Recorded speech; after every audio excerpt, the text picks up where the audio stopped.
I spent so much time feeling completely alone, helpless, not believed.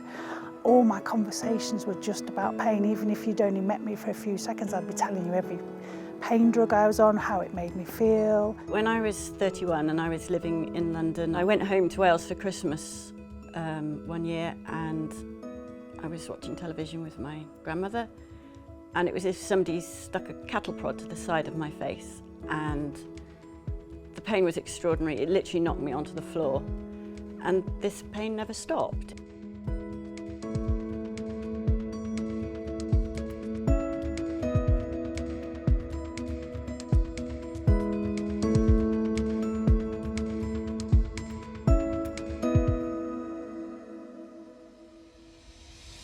Pain is such a widespread problem. We think that 30 to 50% of the UK population live with persistent pain, and we just have to talk to the people who come to our events to understand how much of an impact that has on somebody's life. It can affect their psychological well-being, their physical well-being.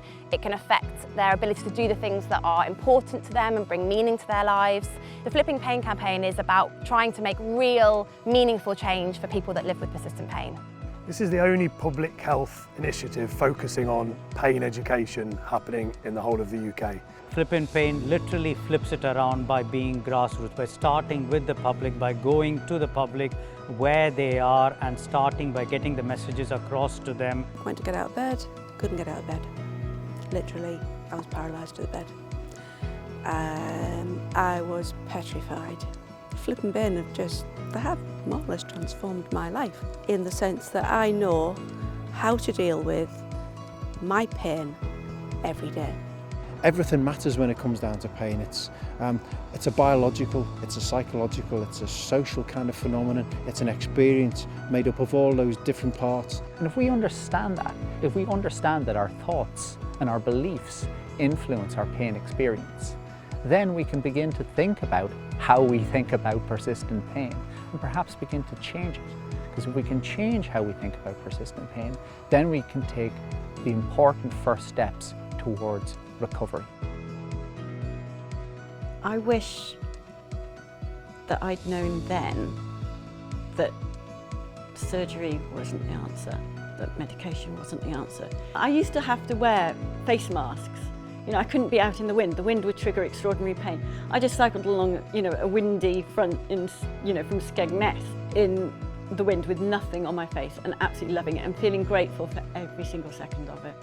At the Brain Bus, you could get involved in a range of different illusions, from virtual reality to visual illusions, and we hope that people come away with an appreciation that the nervous system, the brain and pain are really quite complex.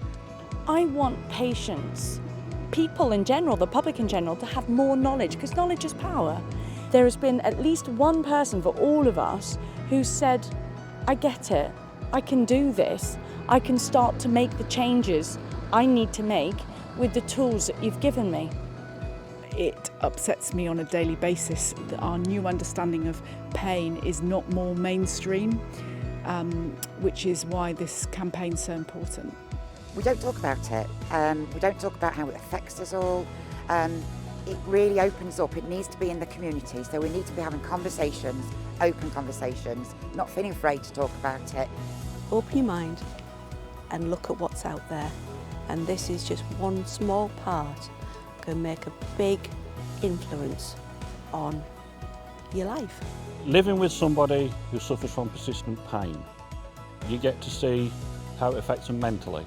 It will strip them of their confidence, maybe even their dignity. But since my wife's been working with Flippin' Pain, I've seen that reversed.